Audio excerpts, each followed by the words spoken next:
네, 로마서 9장 25절부터 10장 4절까지의 말씀을 제가 대신 봉독해 드리겠습니다. 하나님 말씀을 들으십시오. 호세아의 그래도 이르기를 내가 내 백성 아닌 자를 내 백성이라 사랑하지 아니한 자를 사랑한 자라 부르리라. 너희는 내 백성이 아니라 한 곳에서 그들이 살아계신 하나님의 아들이라 일컬음을 받으리라 함과 같으니라. 또 이사야가 이스라엘에 관하여 외치되 이스라엘 자손들의 수가 비록 바다의 모래 같을지라도 남은 자만 구원을 받으리니 주께서 땅 위에서 그 말씀을 이루고 속히 시행하시리라 하셨느니라.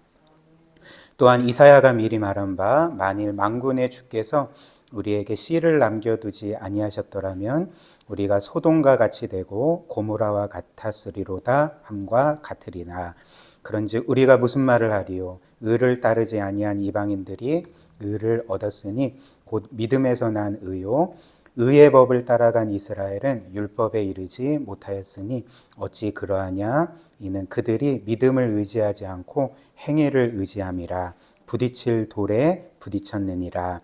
기록된 바 보라, 내가 걸림돌과 거치는 바위를 시온에 두노니 그를 믿는 자는 부끄러움을 당하지 아니하리라 함과 같으니라. 형제들아, 내 마음에 원하는 바와 하나님께 구하는 바는 이스라엘을 위함이니 곧 그들로 구원을 받게 함이라. 내가 증언하노니 그들이 하나님께 열심히 있으나 올바른 지식을 따른 것이 아니니라. 하나님의 의를 모르고 자기 의를 세우려고 힘써 하나님의 의에 복종하지 아니하였느니라. 그리스도는 모든 믿는 자에게 의를 이루기 위하여 율법의 마침이 되시니라. 아멘. 우리는 지난주까지 로마서 9장 말씀을 함께 살펴보았습니다. 로마서 9장이 우리에게 알려주는 사실은 하나님께서 우리를 구원하실 때에 그분의 은혜로운 선택에 따라서 우리를 구원하신다는 것을 우리에게 알려주었죠. 그래서 하나님은 창세 전에 모든 사람의 죄를 알고 계신 가운데 그 중에서 모든 사람들을 심판하셔야 했고 또 그것이 하나님의 공의였지만 그 중에서 어떤 사람들을 사랑하시고 긍휼히 여기셔서 구원하기로 선택하셨습니다. 그리고 나머지는 그 하나님의 공의에 따라서 그들의 죄값을 치르게 하신 것이 이제 하나님께서 우리를 구원하신 그분의 선택에 대한 이제 성경의 증언입니다. 따라서 하나님께서 우리를 구원하신 것은 우리가 받을 자격 없이 받는 은혜의 구원이었습니다.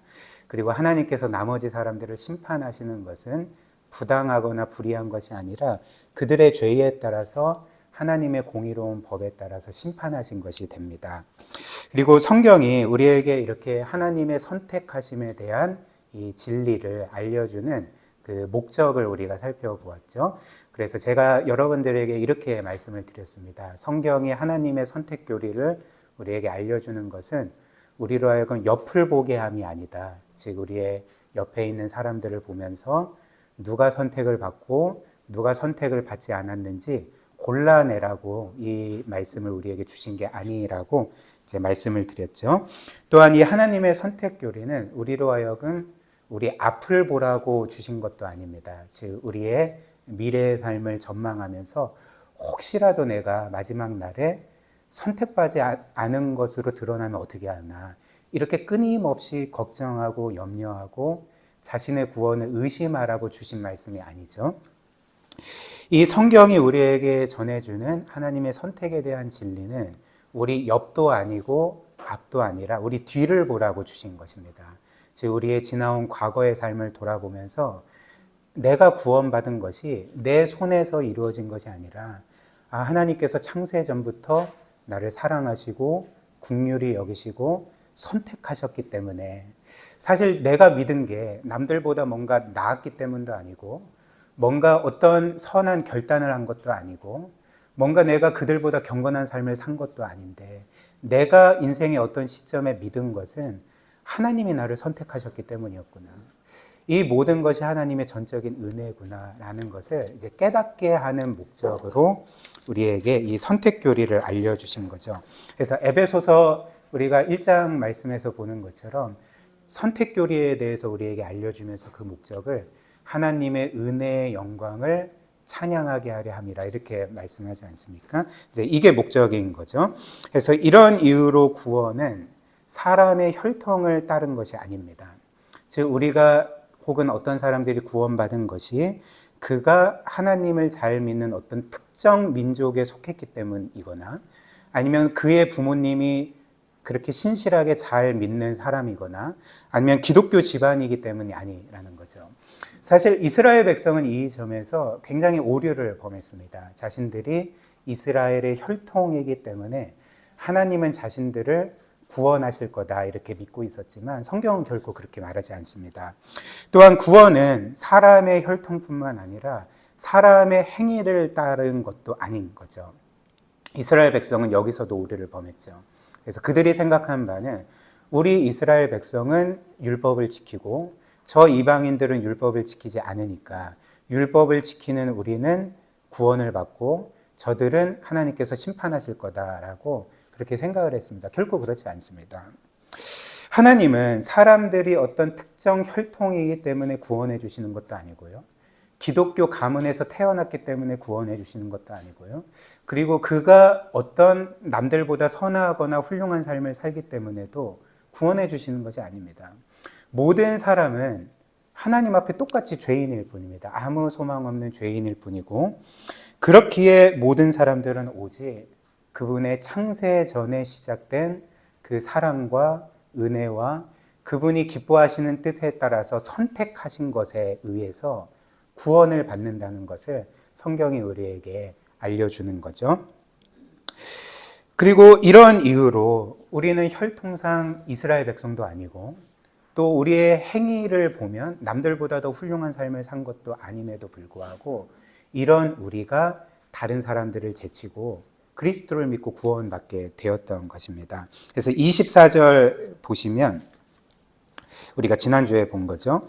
이 그릇은 즉 하나님께서 구원하기로 선택하신 국률의 그릇은 우리다.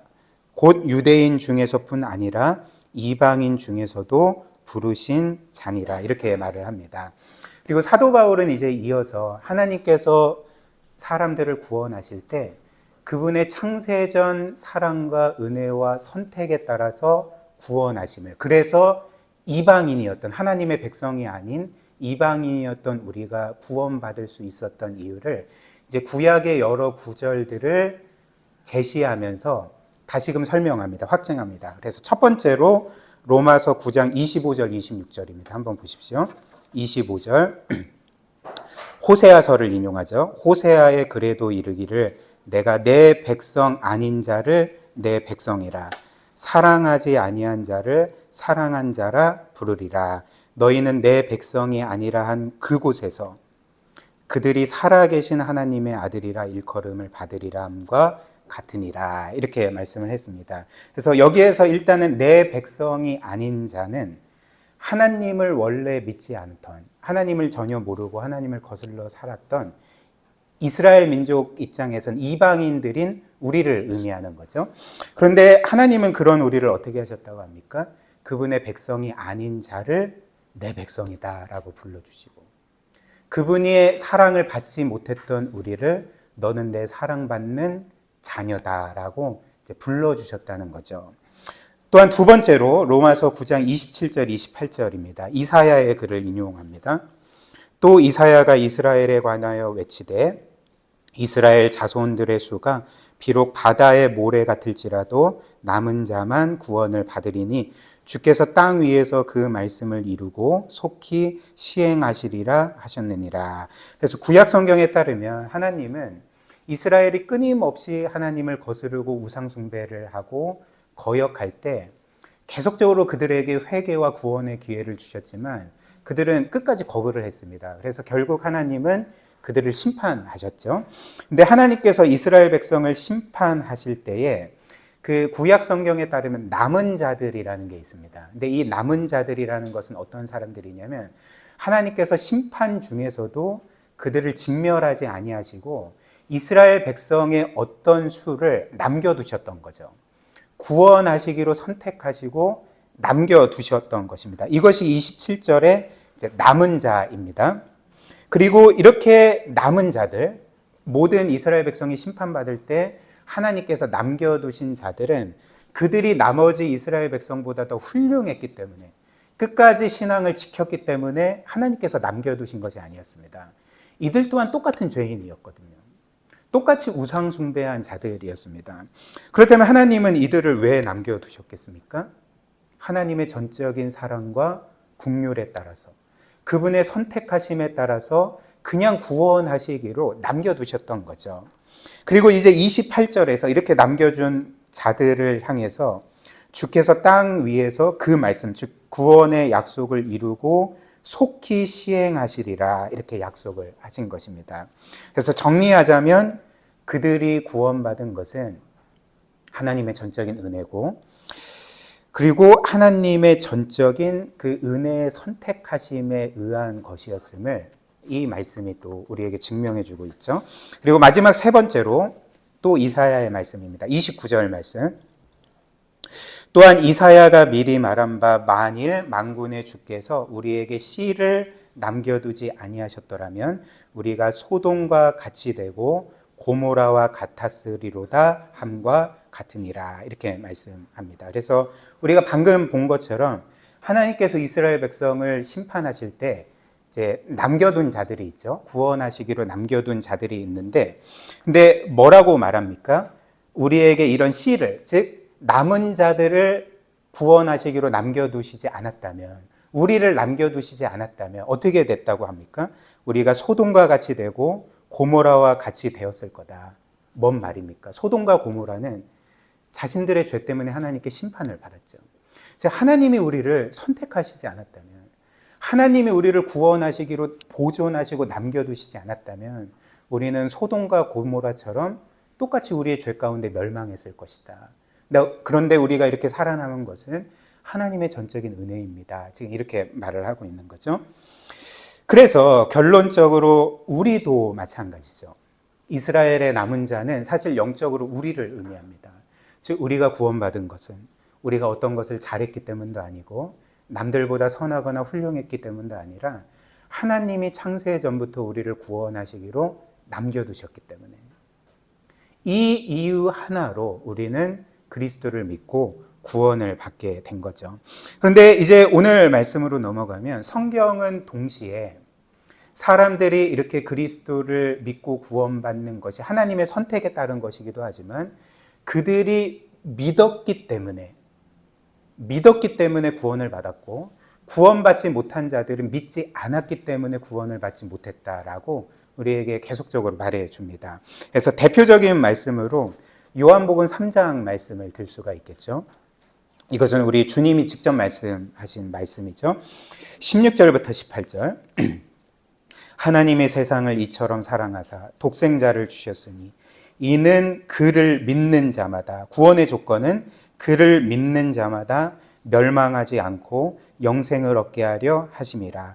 하나님이 그 아들을 세상에 보내신 것은 세상을 심판하려 하심이 아니요 그로 말미암아 세상이 구원을 받게 하려 하심이라.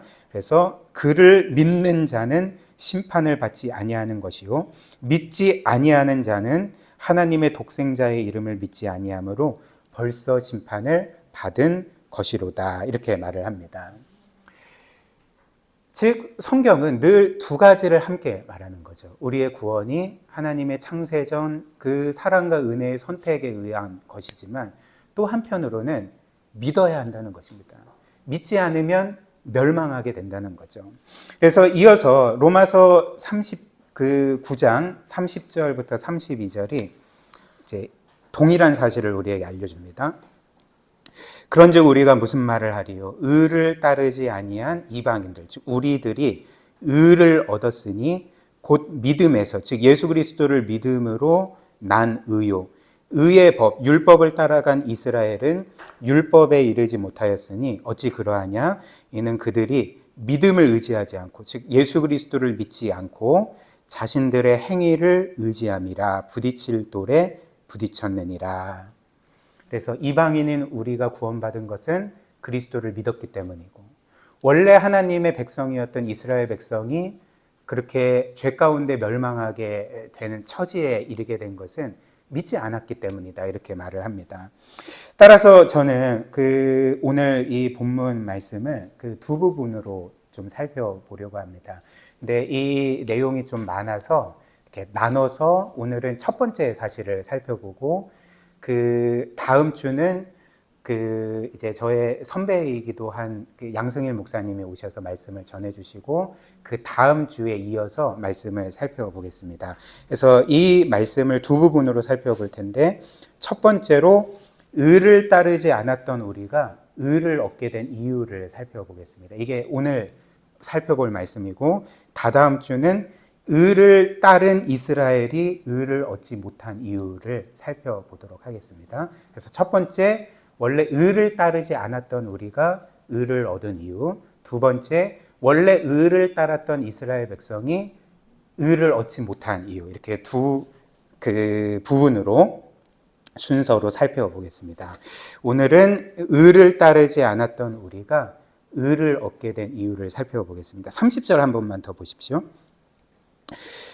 그런즉 우리가 무슨 말을 하리요? 의를 따르지 아니한 이방인들, 즉 우리가 의를 얻었으니 곧 믿음에서 예수 그리스도를 믿음으로 얻은 의요. 이렇게 말합니다. 일단 성경에서 이 의라는 말은 두 가지 의미로 사용이 됩니다.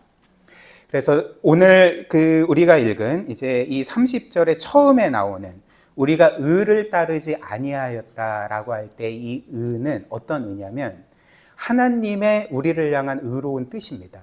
즉 창조주께서 피조물인 우리에게 순종하라 명하신 그분의 의로운 뜻을 가리켜서 이제 의라고 말하는 거죠. 그 의가 무엇일까요? 우리가 우리의 창조주 하나님을 사랑하고 경외하고 또 기뻐하고 영화롭게 하고 예배하고 순종하고, 그래서 그분과의 사귐의 삶을 살아가는, 그리고 하나님께서 거룩하고 의로우신 것처럼 우리도 거룩하고 의로운 삶을 살아가는 것, 그 명령을 가리켜서 성경은 이제 의라고 혹은 하나님의 의로운 뜻이라고 이렇게 말합니다. 이것이 성경이 말하는 의의 첫 번째 정의입니다. 이렇게 기억하십시오. 그리고 그런데 이제 30절 말씀이 뭐라고 합니까? 다시 보면 우리가 무슨 말하리요? 의를 따르지 아니한 이방인들이 의를 얻었으니 곧 믿음에서 난 의요. 즉 성경이 우리에게 말하는 바는 과거에 이방인이었던 하나님의 백성이 아니었던 우리는 하나님의 의를 따르지 않았다는 거죠. 이 의의 명령에 불순종했다는 것입니다. 우리는 하나님을 인정하지도 않았고 믿지도 않았고 무시했고, 그분이 우리의 창조주요 우리의 모든 것이 그분으로부터 온 것임에도 불구하고 우리는 그분을 투명인간처럼 여기는 삶을 살았다는 것입니다. 그리고 그분의 뜻을 정면적으로 거스르는, 어떤 면에서 우주적인 반역을 일으키고 행하면서 그렇게 살았던 사람들이라는 거죠. 그런데 성경은 이런 우리가 의를 얻었다, 하나님의 의를 행하지도 않았는데 이런 우리가 의를 얻었다라고 말합니다. 어떤 의입니까? 믿음으로 난 의다. 즉 예수 그리스도를 믿음으로 의를 따르지 않았던 우리가 의를 얻게 되었다, 이렇게 말합니다. 그래서 우리가 믿음으로 의를 얻었다라고 할 때 이제 의의 두 번째 정의가 나옵니다. 믿음으로 의를 얻었다고 할 때 이 의라는 것은 우리가 행해야 될 의가 아니라 그 의로운 뜻을, 하나님의 의로운 뜻을 의미하는 것이 아니라 우리가 그 하나님의 의로운 모든 뜻을 행했을 때에 하나님께서 우리를 보시고 그래 너는 의롭다 라고 선언해 주시고 우리를 받아주시는 그 의로움을 가리켜서 이제 의라고 하는 거죠. 이것이 성경이 말하는 이제 의의 두 번째 정의입니다. 우리가 그리스도를 믿음으로 이제 의를 얻었다고 할 때 하나님께 받아들여질 수 있는 의, 이게 성경이 말하는 의의 두 번째 정의인 거죠. 그래서 정리하자면 의의 첫 번째 정의는 무엇이었습니까? 피조물인 우리를 향한 하나님의, 창조주 하나님의 의로운 뜻, 하나님의 모든 의로운 뜻이 의의 첫 번째 정의고, 두 번째는 그 모든 의로운 뜻을 행했을 때 얻게 되는 의롭다 선언받는 것, 그 의가 이제 두 번째 정의인 거죠. 이제 이해되시죠? 그렇죠? 그렇다면 우리는 과거에 하나님의 의로운 뜻을 행하지도 않았고 그 의로운 뜻을 거스르며 살았는데도 불구하고 예수 그리스도를 믿었다는 이유로 어떻게 의를 얻게 됐는가? 어떻게 하나님께 온전히 받아들여질 수 있는 의를 얻게 될 수가 있었는가? 우리는 사실 지은 것이 죄와 불의밖에 없는데, 그래서 그분의 의의 법에 따르면 우리는 심판받아 마땅했는데 어떻게 그런 우리가 의를 얻게 되었겠습니까? 오늘 이 로마서 10장 4절이 그에 대한 답을 우리에게 주는 거죠. 로마서 10장 4절, 우리 이건 함께 같이 읽어보겠습니다. 시작. 그리스도는 모든 믿는 자에게 의를 이루기 위하여 율법의 마침이 되시느니라. 제가 한 번 더 읽겠습니다. 그리스도는 모든 믿는 자에게 의를 이루기 위하여 율법의 마침이 되시니라. 즉 의가 없던 우리, 불의한 우리가 예수 그리스도를 믿음으로 의를 얻게 된 것은 그리스도께서 우리를 향해 의를 이루시기 위해서 율법의 마침, 율법의 성취가 되셨기 때문이라고 우리에게 알려주는 거죠. 그래서 그리스도는 모든 믿는 자에게 의를 이루기 위하여에서의 의는 우리가 살펴본 의의 첫 번째 정의입니다. 즉 하나님께서 우리에게 요구하시는 모든 의로운 뜻과 법을 의미하는 거죠. 근데 그리스도는 우리 대신 하나님의 이 의로운 뜻을 이루시기 위해서 어떻게 하셨다고 합니까? 율법의 마침이 되었다. 율법의 성취가 되었다. 모든 율법을 이루셨다. 이렇게 말씀을 하는 거죠. 무슨 말일까요? 의가 없던 우리가, 그 의로운 뜻을 거슬러 살아갔던 우리가 하나님께 멸망당해야 했지만 그리스도께서 대신 하나님의 모든 율법을 성취하심으로써 우리에게 하나님의 의가 이루어지도록, 우리가 그를 대신하여서 의를 얻도록 그렇게 만드셨다는 것입니다. 그래서 그리스도께서 이 율법의 의를 이루신 일이 구체적으로 무엇입니까? 우리는 하나님의 의의 뜻을 거슬렀기 때문에, 그 법을 깨뜨렸기 때문에 죽어야 되고 심판받아야 되지만 그리스도께서 우리 대신 그 율법의 모든 저주와 심판을 받으심으로 대신 죽으심으로써 죄값을 다 치르셨습니다. 그리고 더 나아가서 여전히 우리에게 있는 하나님의 그 모든 거룩하고 의로운 율법의 요구들을 그리스도께서 이 땅에서 죽기까지 순종하심으로써 다 이루시는 거죠. 다 순종하시고 다 이루셨고 우리가 예수 그리스도를 믿을 때에 그분이 이루신 의를 우리에게 선물로 주시는 것입니다. 이것이 오늘 이 로마서 9장과 10장에서 말하는 믿음으로 난 의, 예수 그리스도를 믿음으로 얻는 의라는 의미가 되는 거죠. 그래서 이제 우리가 이렇게 예수 그리스도를 믿음으로 이제 그리스도의 의로움을 얻은 것 아니겠습니까? 그렇다면 이 사실은 우리에게 뭘 의미하겠습니까? 그러니까 놀랍게도 우리가 지금 소유하고 있는 이 의로움은 단지 사람의 의로움이 아니라는 거죠. 단지 이 땅을 최대한 거룩하고 의롭고 경건하게 살아간 한 사람이 가진 의 정도가 아니라는 것입니다. 저나 여러분들이나 지금 가지고 있는, 소유하고 있는 이 의로움은 그리스도의 의로움이고, 그리스도의 의로움이라는 것은 바꿔 말하면 하나님의 의라는 것입니다. 우리 모두는 다 하나님의 의로움을 가진 존재들이라는 것입니다. 따라서 하나님께서 그리스도 안에 있는 우리를 보실 때 어떻게 보시겠습니까? 단지 이 땅에서 나름대로 거룩하고 의로운 삶을 살아간 사람의 의로움, 그런 정도의 의로운 자로 보시는 것이 아니라 그리스도 안에 있는 우리를 보실 때 늘 어떻게 보실까요? 그리스도의 의로움을 소유한, 그리스도처럼 완전하고 의롭고 영광스러운 자로서 늘 우리를 바라봐 주신다는 거죠. 이게 성경이 우리에게 선언해주는 놀라운 복음의 소식인 것입니다. 물론 저나 여러분들이나 성경의 이런 증언들, 이런 말씀들은 우리에게 굉장히 어색하게 다가올 것입니다. 왜냐하면 우리는 예수 그리스도를 믿음으로 구원을 받고 의롭다 선언받았다고 하지만 여전히 우리에게는 죄와 불의가 많기 때문에 그런 거죠. 우리에게는 여전히 많은 연약함과 또 불완전함과 인생의 깨트려짐이 있지 않겠습니까? 근데 이런 우리를 향해서 너는 그리스도처럼 완전하고 의롭고 영광스러운 자다. 너가 가진 의로움은 사람의 의로움이 아니라 하나님이신 그리스도의 의로움이다 라고 선언해 주시는 것이 뭔가 우리에게 가당치 않은 것 같고 어울리지 않는 것 같고 굉장히 어색하게 들리는 거죠. 그렇지 않습니까? 제가 미선이나 예은이에게 너는 정말 하나님처럼 의롭구나 하면 굉장히 어색하잖아요. 뭔가 안 어울릴 것 같지 않습니까? 물론 그렇다고 해서 미선이와 예은이가 이제 불의하다는 말은 아닙니다. 그래도 나름 경건하죠, 그렇죠? 예, 아니면 말고요. 예. 그러나 우리가 이 말씀을 이렇게 굉장히 어색하게 생각하는 것, 우리에게 뭔가 어울리지 않고 뭔가 우리에게 이질적으로 생각하는 것은 우리가 성경의 중요한 증언을 잊고 있기 때문에 그렇습니다.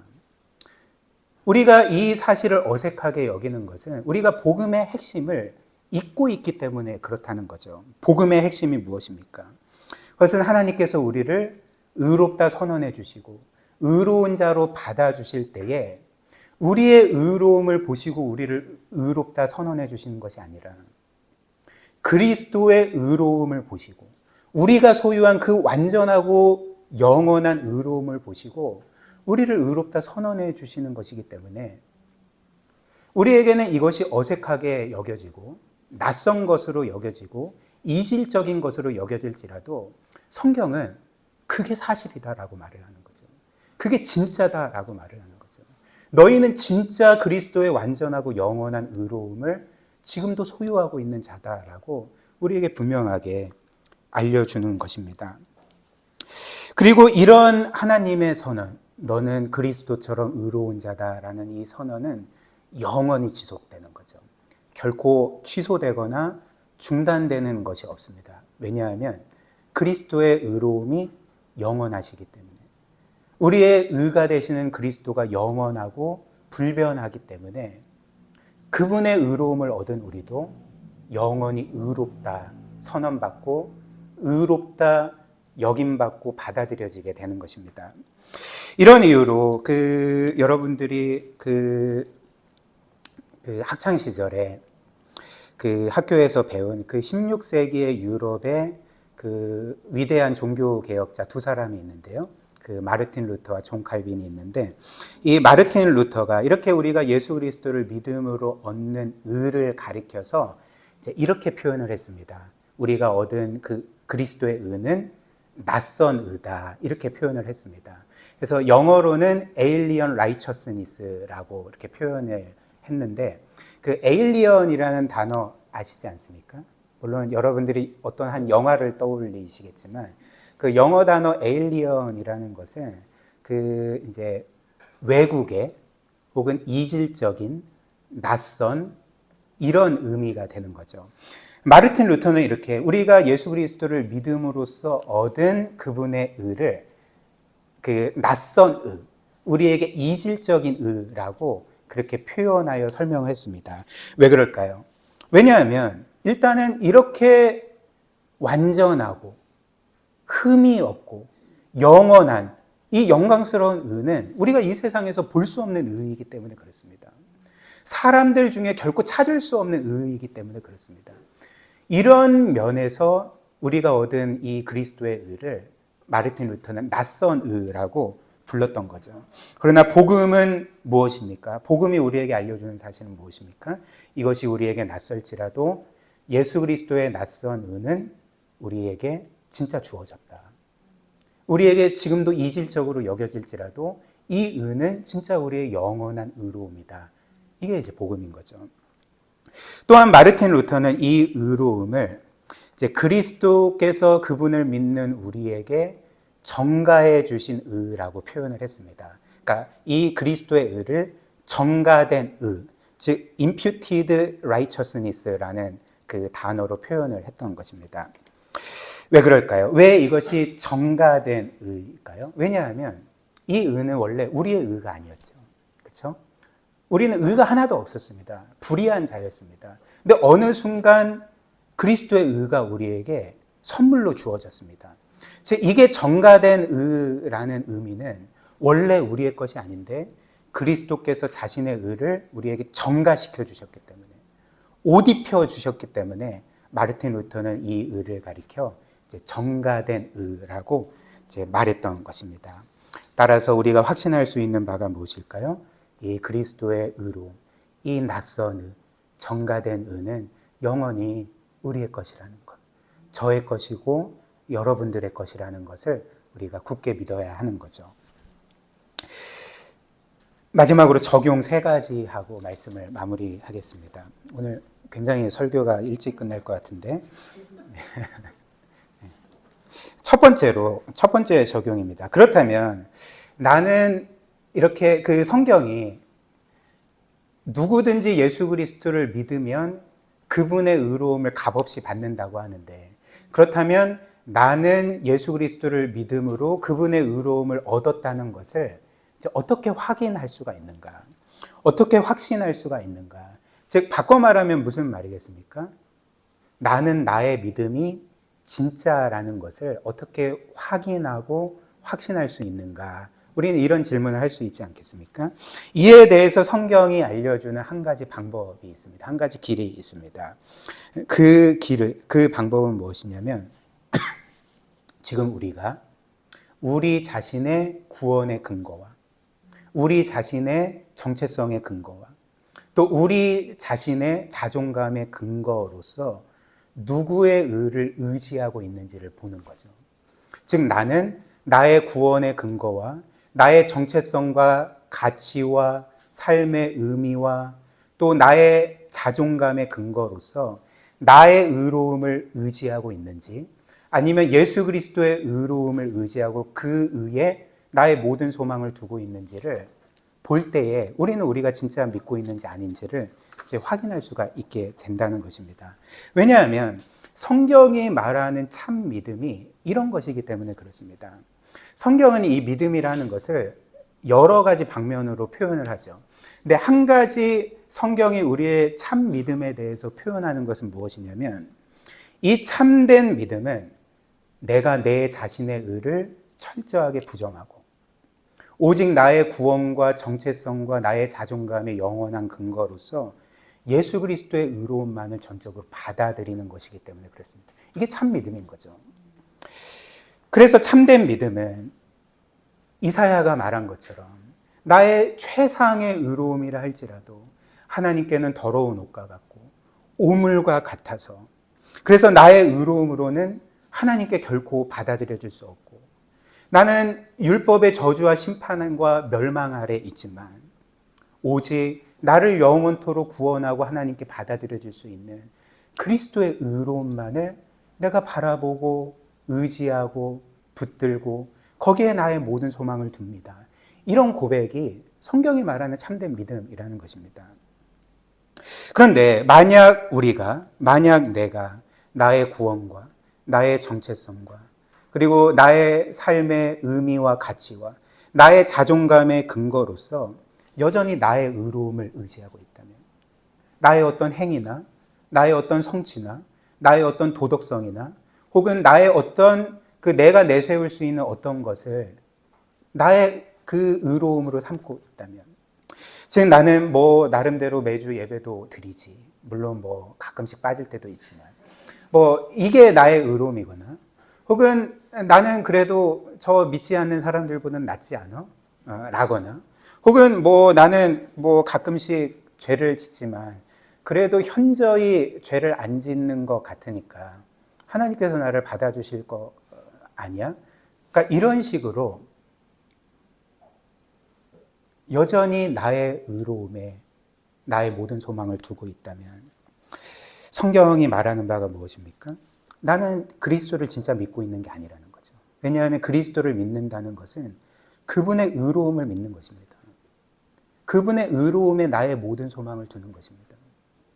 그렇기 때문에 그분의 의로움이 아닌 나의 의로움을 더 나의 소망으로 품고 그리고 그것들을 붙든다면 그것은 참된 믿음이 아닌 거죠. 바꿔 말하면 그리스도를 믿는다는 것은 부정적으로 표현해서 나의 의로움에 대해서 철저하게 절망하는 것입니다. 내가 과거에 나의 의로 여긴 것에 대해서 철저하게 절망하고, 그래서 자신의 죄악을 깨닫고 나의 의로움으로 하나님께 결코 나아갈 수 없고 오직 예수 그리스도의 의로움만이 나를 하나님께 영원히 받아들여지게 한다라는 그 깨달음과 믿음으로 그리스도를 붙드는 것이 성경이 말하는 참된 믿음인 거죠. 예를 들어보면 그 1730년에서 40년대에 그 영국의 위대한 설교자라 불리는 조지 위필드라는 사람이 있었습니다. 근데 그 조지 위필드가 영국에서만 활동을 한 것이 아니라 이제 미국에 가서도 여러 지역과 마을과 교회를 돌면서 복음을 전했습니다. 그리고 조지 위필드의 설교 사역을 통해 그 당시의 미국에 그러니까 놀라운 부흥이 임했고, 그가 전한 복음을 통해 많은 사람들이 그리스도를 믿고 구원을 받는 일들이 있게 되었습니다. 지금도 그 기록은 그 여러 역사적인 문헌에 기록되어서 전해 내려오고 있습니다. 그런데 그 중에서도 이제 위필드의 설교를 듣고 그리스도를 믿고 구원받은 그 미국 코네티컷 주의 그 농부였던 그 네이슨 콜이라는 사람이 있었다고 합니다. 근데 이 네이슨 콜이 자신의 이 구원과 회심에 대해서 이제 이런 고백을 남겼습니다. 한번 들어보십시오. 어느 날 나는 조지 위필드의 설교를 듣고 있는데 그 설교는 나의 마음을 상하게 했습니다. 하나님의 은혜로 나의 옛 토대, 즉 나의 옛 의로움은 산산조각이 났습니다. 그리고 나의 의로움은 나를 구원하지 못함을 깨닫게 되었습니다. 그래서 나는 나의 구원을 위해 오직 예수 그리스도의 의로움만을 붙들게 되었습니다. 이런 고백을 했다고 합니다. 여러분들은 여러분들의 의로움에 대해서 절망해 보신 적이 있습니까?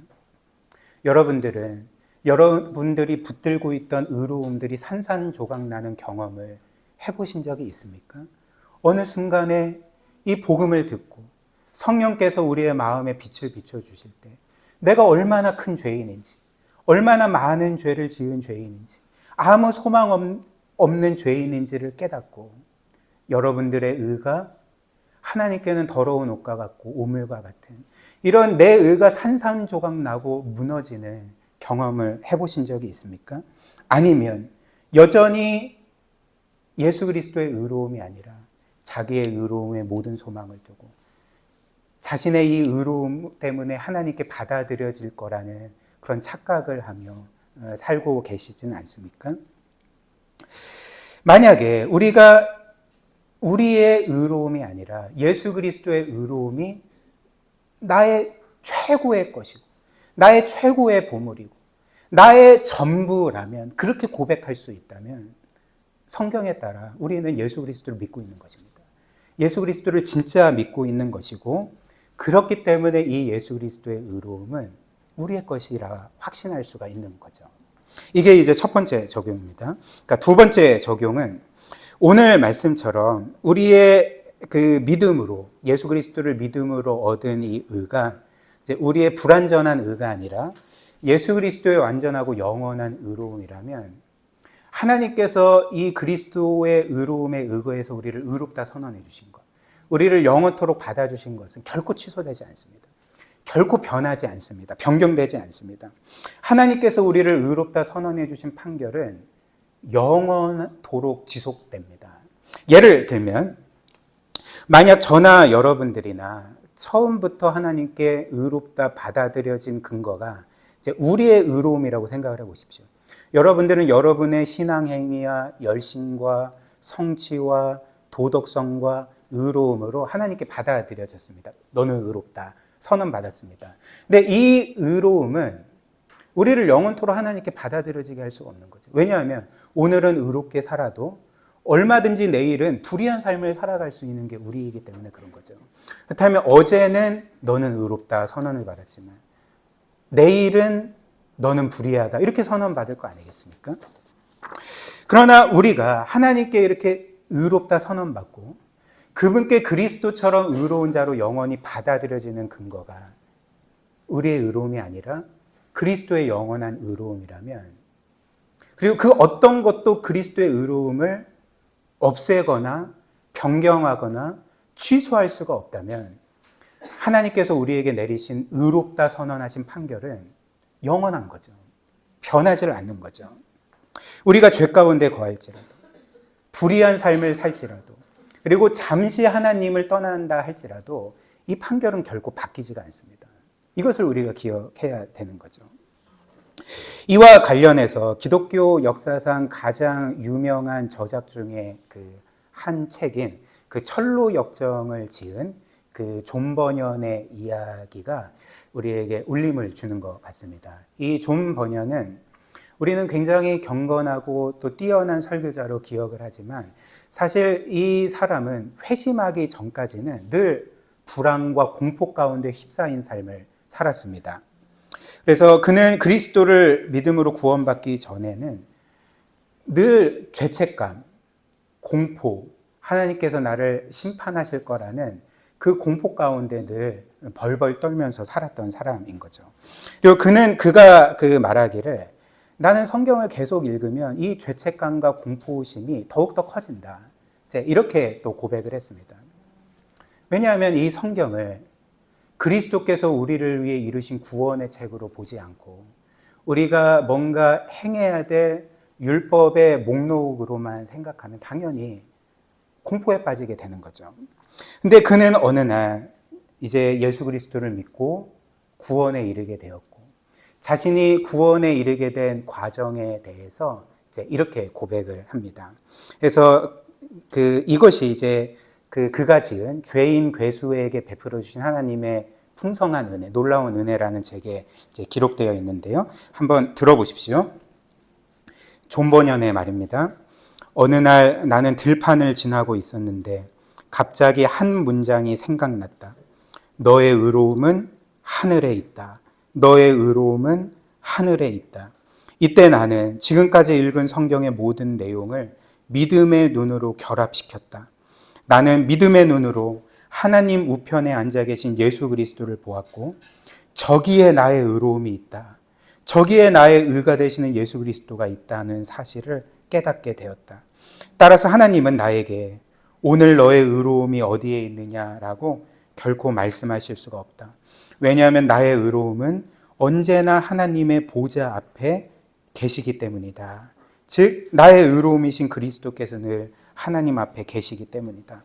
따라서 나의 마음의 선한 상태 혹은 선행은 나의 의로움을 더 좋게 만들 수도 없고 나의 마음의 나쁜 상태나 혹은 나의 악행은 나의 의로움을 더 나쁘게 만들 수도 없다. 왜냐하면 나의 의로움은 어제나 오늘이나 영원히 동일하신 예수 그리스도이시기 때문이다. 이 사실을 깨닫고 믿게 되었을 때 나를 얽매고 있던 사슬이 끊어졌다. 그리고 나는 죄책감과 두려움의 종노릇하던 데서 구원을 받았음을 느꼈고 나의 마음에 있는 모든 연약한 특성들과 죄악들이 마치 엄청난 금은보화를 가진 부자가 가지고 있는 몇 푼 안 되는 동정들과 같다는 것을 보게 되었다. 이렇게 고백을 했습니다. 무슨 말일까요? 그리스도의 의로움은 엄청난 금은보화와 같다면 우리의 죄들은 그 엄청난 금은보화를 가진 부자가 가진 몇 푼 안 되는 동정과 같다는 거죠. 즉 비교가 안 된다는 것입니다. 하나님께서 그리스도의 그 완전하고 영원한 의로움의 옷을 우리에게 입혀주셨을 때 우리의 죄와 허물들이 가려졌고 우리의 그런 비천한 모습들이 가려졌고 우리의 불의한 모습들이 완전히 감추어지고 오직 드러나는 것은 그리스도의 의로움의 영광만이 우리 가운데 드러나서 하나님은 그리스도 안에 있는 우리를 보실 때 늘 그리스도처럼 기뻐하시고 그리스도처럼 감탄하시고 그리스도처럼 영광스러운 자로 보신다는 것이 성경이 우리에게 말해주는 복음의 핵심인 거죠. 마지막 셋째로 이것이 바로 우리가 이제 하나님 앞에 거룩하고 의로운 삶을 살아야 될 이유가 되는 것입니다. 저나 여러분들이나 우리는 왜 하나님께 거룩하고 의로운 삶을 살아야 될까요? 그것은 우리의 행위로 하나님께 거룩하고 의롭다 받아들여지기 위함이 아닙니다. 오히려 반대죠. 우리가 그리스도 안에서 이미 영원히 거룩하고 의로운 자로 받아들여졌기 때문에 이제 그 신분에 합당한 자로서 또 구원에 감사함으로써 우리는 그 하나님께서 거룩하신 것처럼 우리도 거룩하게 살고 하나님께서 의로우신 것처럼 우리도 의로운 삶을 그분의 의로운 뜻대로 살아가야 하는 것입니다. 이를 기억하면서 하나님의 자녀로서 그렇게 이 세상에 거룩한 빛을 비추이는 저와 여러분들이 되시기를 주님의 이름으로 축복합니다. 우리 함께 말씀 기억하며 기도하도록 하겠습니다.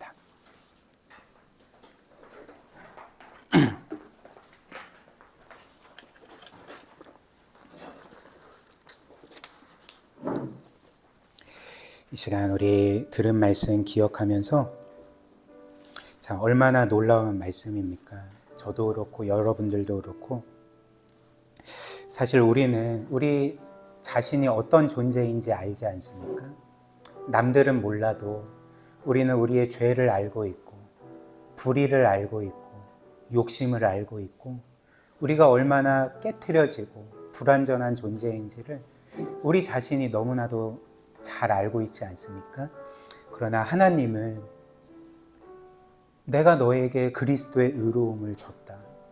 그리고 너는 그리스도, 내 아들 그리스도가 의로운 것처럼 너희도 의롭다라고 늘 우리에게 말씀해 주시고 우리를 그렇게 바라봐 주신다는 것이 성경의 분명한 증언입니다. 우리가 이 사실을 기억하고 잊지 않고 늘 이 복음 안에 거하면서 하나님께서 우리를 이처럼 영원히 의롭다 선언해 주셨으니 이제는 그분을 향해 의로운 삶을, 그분을 기뻐하고 영화롭게 하는 삶을 살아가게 해달라고 우리에게 그런 은혜 주시도록 우리 함께 기도하도록 하겠습니다.